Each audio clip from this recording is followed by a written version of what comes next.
ओम शांति। 28 फरवरी 2025 बाबा के महावाक्य। मीठे बच्चे, शांति चाहिए तो अशरीरी बनो। इस देहभान में आने से ही अशांति होती है। इसलिए अपने स्वधर्म में स्थित रहो। प्रश्न: यथार्थ याद क्या है? याद के समय किस बात का विशेष ध्यान चाहिए? उत्तर: अपने को इस देह से न्यारी आत्मा समझकर बाप को याद करना, यही यथार्थ याद है। कोई भी देह याद न आए, यह ध्यान रखना जरूरी है। याद में रहने के लिए ज्ञान का नशा चढ़ा हुआ हो। बुद्धि में रहे बाबा हमें सारे विश्व का मालिक बनाते हैं। हम सारे समुद्र, सारी धरनी के मालिक बनते हैं। गीत: तुम्हें पाके हमने। ओम शांति। ओम का अर्थ ही है अहम, मैं, आत्मा। मनुष्य फिर समझते ओम माना भगवान, परंतु ऐसे है नहीं। ओम माना मैं, आत्मा, मेरा यह शरीर है। कहते हैं ना, ओम शांति। अहम आत्मा का स्वधर्म है शांत। आत्मा अपना परिचय देती है। मनुष्य भल ओम शांति कहते हैं, परंतु ओम का अर्थ कोई भी नहीं समझते हैं। ओम शांति अक्षर अच्छा है। हम आत्मा हैं, हमारा स्वधर्म शांत है। हम आत्मा शांति धाम की रहने वाली हैं। कितना सिंपल अर्थ है। लंबा चौड़ा कोई गपोड़ा नहीं है।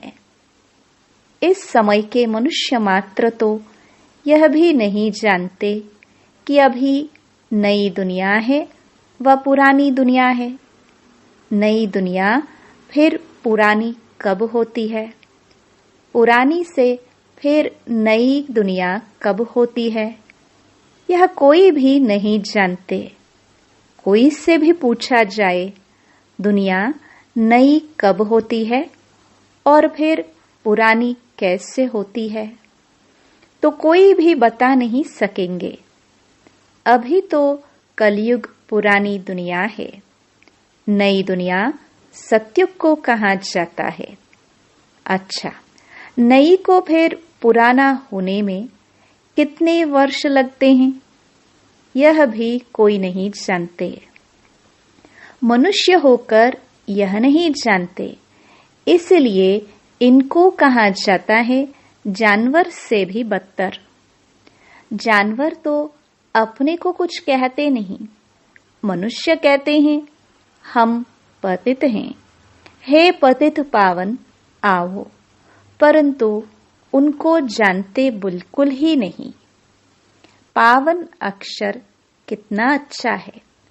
पावन दुनिया स्वर्ग नई दुनिया ही होगी। चित्र भी देवताओं के हैं, परंतु कोई भी समझते नहीं। ये लक्ष्मी नारायण नई पावन दुनिया के मालिक हैं। ये सब बातें बेहद का बाप ही बैठ बच्चों को समझाते हैं। नई दुनिया स्वर्ग को कहा जाता है। देवताओं को कहेंगे स्वर्गवासी। अभी तो है पुरानी दुनिया नरक। यहाँ मनुष्य हैं नरकवासी। कोई मरता है तो भी कहते हैं स्वर्गवासी हुआ, तो गोया यहाँ नरकवासी है ना। हिसाब से कह भी देंगे बरोबर यह नरक ठहरा, परंतु बोलो तुम नरकवासी हो तो बिगड़ पड़ेंगे। बाप समझाते हैं, देखने में तो भल मनुष्य हैं, सूरत मनुष्य की है, परंतु सीरत बंदर जैसी है। यह भी गाया हुआ है ना, खुद भी मंदिरों में जाकर देवताओं के आगे गाते हैं, आप सर्वगुण संपन्न। अपने लिए क्या कहेंगे? हम पापी नीच हैं। परंतु सीधा कहो कि तुम विकारी हो तो बिगड़ पड़ेंगे। इसलिए बाप सिर्फ बच्चों से ही बात करते हैं, समझाते हैं, बाहर वालों से बात नहीं करते, क्योंकि कलयुगी मनुष्य हैं नरकवासी। अभी तुम हो संगम युगवासी, तुम पवित्र बन रहे हो। जानते हो, हम ब्राह्मणों को शिव बाबा पढ़ाते हैं, वह पतित पावन है। हम सभी आत्माओं को ले जाने के लिए बाप आए हैं। कितनी सिंपल बातें हैं। बाप कहते हैं, बच्चे तुम आत्माएं शांति धाम से आती हो पाठ बजाने। इस दुखधाम में सभी दुखी हैं, इसलिए कहते हैं मन को शांति कैसे हो। ऐसे नहीं कहते आत्मा को शांति कैसे हो। अरे तुम कहते हो ना, ओम शांति, मेरा स्वधर्म है शांति। फिर शांति मांगते क्यों हो? अपने को आत्मा भूल देह अभिमान में आ जाते हो। आत्माएं तो शांति धाम की रहने वाली हैं। यहाँ फिर शांति कहाँ से मिलेगी? अशरीरी होने से ही शांति होगी। शरीर के साथ आत्मा है तो उनको बोलना चलना तो जरूर पड़ता है। हम आत्मा शांति धाम से यहाँ पाठ बजाने आई हैं। यह भी कोई नहीं समझते कि रावण ही हमारा दुश्मन है। कब से यह रावण दुश्मन बना है, यह भी कोई नहीं जानते। बड़े बड़े विद्वान पंडित आदि एक भी नहीं जानते कि रावण है कौन, जिसका हम एफिजी बनाकर जलाते हैं, जन्म जन्मांतर जलाते आए हैं। कुछ भी पता नहीं। कोई से भी पूछो रावण कौन है, कह देंगे यह सब तो कल्पना है। जानते ही नहीं तो और क्या रिस्पॉन्ड देंगे? शास्त्रों में भी है ना, हे राम जी, संसार बना ही नहीं है, ये सब कल्पना है। ऐसे बहुत कहते हैं। अब कल्पना का अर्थ क्या है?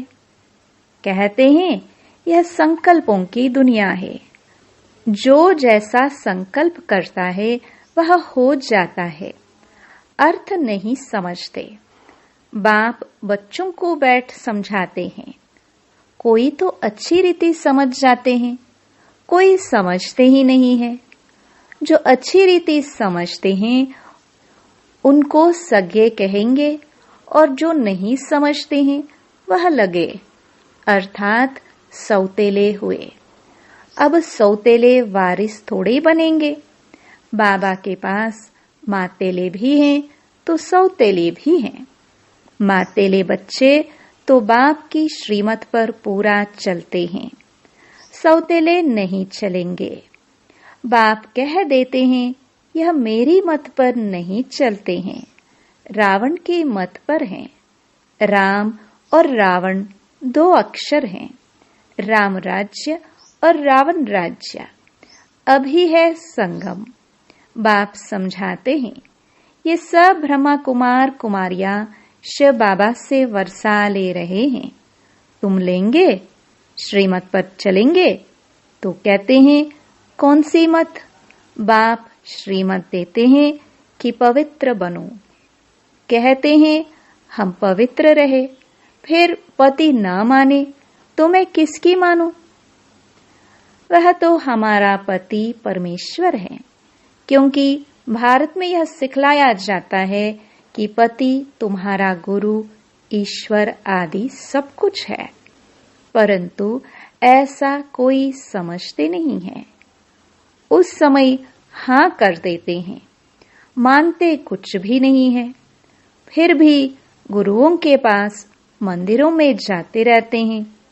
पति कहते हैं तुम बाहर मत जाओ, हम राम की मूर्ति तुमको घर में रख कर देते हैं, फिर तुम अयोध्या आदि में क्यों भटकती हो? तो मानती नहीं।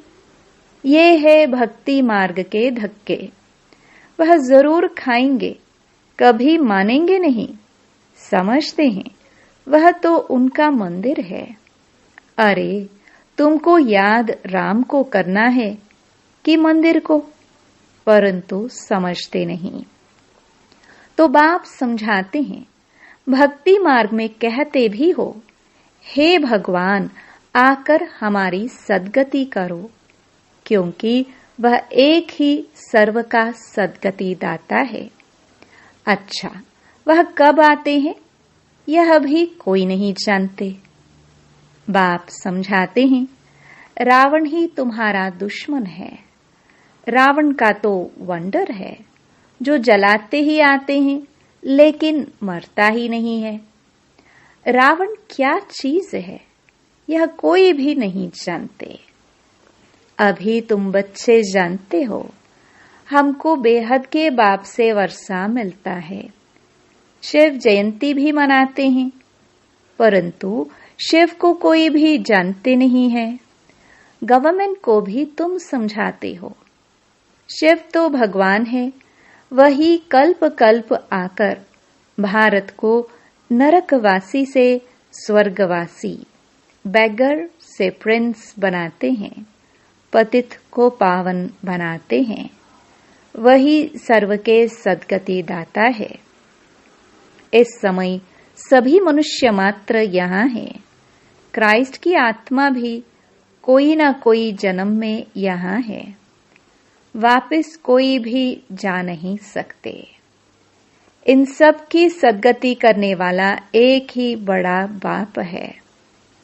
वह आते भी भारत में हैं। वास्तव में भक्ति भी उनकी करनी चाहिए जो सद्गति देते हैं। वह निराकार बाप यहाँ तो है नहीं। उनको हमेशा ऊपर समझकर याद करते हैं। कृष्ण को ऊपर नहीं समझेंगे और सभी को यहाँ नीचे याद करेंगे। कृष्ण को भी यहाँ याद करेंगे। तुम बच्चों की है यथार्थ याद। तुम अपने को इस देह से न्यारा आत्मा समझकर बाप को याद करते हो। बाप कहते हैं तुमको कोई भी देह याद नहीं आना चाहिए। यह ध्यान जरूरी है। तुम अपने को आत्मा समझ बाप को याद करो। बाबा हमको सारे विश्व का मालिक बनाते हैं। सारा समुद्र, सारी धरनी, सारे आकाश का मालिक बनाते हैं। अभी तो कितने टुकड़े टुकड़े हैं, एक दो की हद में आने नहीं देते। वहां यह बातें होती नहीं। भगवान तो एक बाप ही है। ऐसे नहीं कि सभी बाप ही बाप हैं। कहते भी हैं हिंदू चीनी भाई भाई, हिंदू मुस्लिम भाई भाई, परंतु अर्थ नहीं समझते हैं।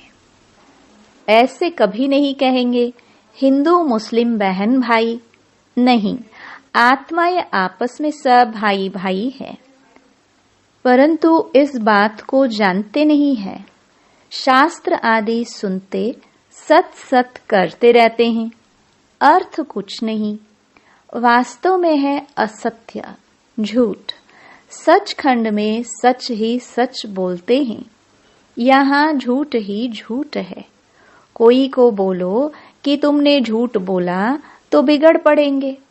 तुम सच बताते हो तो भी कोई तो गाली देने लग पड़ेंगे। अब बाप को तो तुम ब्राह्मण ही जानते हो। तुम बच्चे अभी दैवी गुण धारण करते हो। तुम जानते हो अभी 5 तत्व भी तमो प्रधान है। आजकल मनुष्य भूतों की पूजा भी करते हैं, भूतों की ही याद रहती है। बाप कहते हैं अपने को आत्मा समझ मामेकम याद करो, भूतों को मत याद करो। गृहस्थ व्यवहार में रहते हुए बुद्धि का योग बाप के साथ लगाओ। अब देही अभिमानी बनना है। जितना बाप को याद करेंगे तो विकर्म विनाश होंगे। ज्ञान का तीसरा नेत्र तुमको मिलता है। अभी तुमको विकर्माजीत बनना है। वह है विकर्माजीत संवत। यह है विकर्मी संवत। तुम योग बल से विकर्मों पर जीत पाते हो। भारत का योग तो मशहूर है, मनुष्य जानते नहीं हैं। सन्यासी लोग बाहर में जाकर कहते हैं कि हम भारत का योग सिखलाने आए हैं। उनको तो पता नहीं, यह तो हठ योगी है, वह राजयोग सिखला ना सके। तुम राज ऋषि हो, वह है हद के सन्यासी। तुम हो बेहद के सन्यासी। रात दिन का फर्क है। तुम ब्राह्मणों के सिवाय और कोई भी राजयोग सिखला न सके। यह है नई बातें, नया कोई समझ ना सके। इसलिए नए को कभी अलाव नहीं किया जाता है। यह इंद्र सभा है ना। इस समय है सब पत्थर बुद्धि। सतयुग में तुम बनते हो पारस बुद्धि। अभी है संगम। पत्थर से पारस सिवाय बाप के कोई बना ना सके। तुम यहाँ आए हो पारस बुद्धि बनने के लिए। बरोबर भारत सोने की चिड़िया था ना। यह लक्ष्मी नारायण विश्व के मालिक थे ना। यह कभी राज्य करते थे, यह भी किसको पता थोड़ी है। आज से 5000 वर्ष पहले इन्हों का राज्य था। फिर वह कहाँ गए तुम बता सकते हो। 84 जन्म भोगे। अभी तमो प्रधान है, फिर बाप द्वारा सतो प्रधान बन रहे हैं। तत्त्वम, यह नॉलेज सिवाय बाप के साधु संत आदि कोई भी दे ना सके। वह है भक्ति मार्ग, यह है ज्ञान मार्ग। तुम बच्चों के पास जो अच्छे अच्छे गीत हैं उन्हें सुनो तो तुम्हारे रोमांच खड़े हो जाएंगे। खुशी का पारा एकदम चढ़ जाएगा। फिर वह नशा स्थायी भी रहना चाहिए। यह है ज्ञान अमृत। वह शराब पीते हैं तो नशा चढ़ जाता है। यहाँ यह तो है ज्ञान अमृत। तुम्हारा नशा उतरना नहीं चाहिए, सदैव चढ़ा रहना चाहिए। तुम इन लक्ष्मी नारायण को देख कितने खुश होते हो। जानते हो हम श्रीमत से फिर श्रेष्ठाचारी बन रहे हैं। यहाँ देखते हुए भी बुद्धि योग बाप और वर्षे में लगा रहे। अच्छा, मीठे मीठे सिखिलदे बच्चों प्रति मात पिता बाप दादा का याद प्यार और गुड मॉर्निंग। रूहानी बाप की रूहानी बच्चों को नमस्ते। धारणा के लिए मुख्य सार। पहला, विकर्माजीत बनने के लिए योग बल से विकर्मों पर जीत प्राप्त करनी है। यहाँ देखते हुए बुद्धि योग बाप और वर्षे में लगा रहे। दूसरा, बाप के वर्षे का पूरा अधिकार प्राप्त करने के लिए मातेला बनना है। एक बाप की ही श्रीमत पर चलना है। बाप जो समझाते हैं वह समझकर दूसरों को समझाना है। वरदान। दिव्य बुद्धि की लिफ्ट द्वारा तीनों लोकों का सैर करने वाले सहज योगी भव। संगम युग पर सभी बच्चों को दिव्य बुद्धि की लिफ्ट मिलती है। इस वंडरफुल लिफ्ट द्वारा तीनों लोकों में जा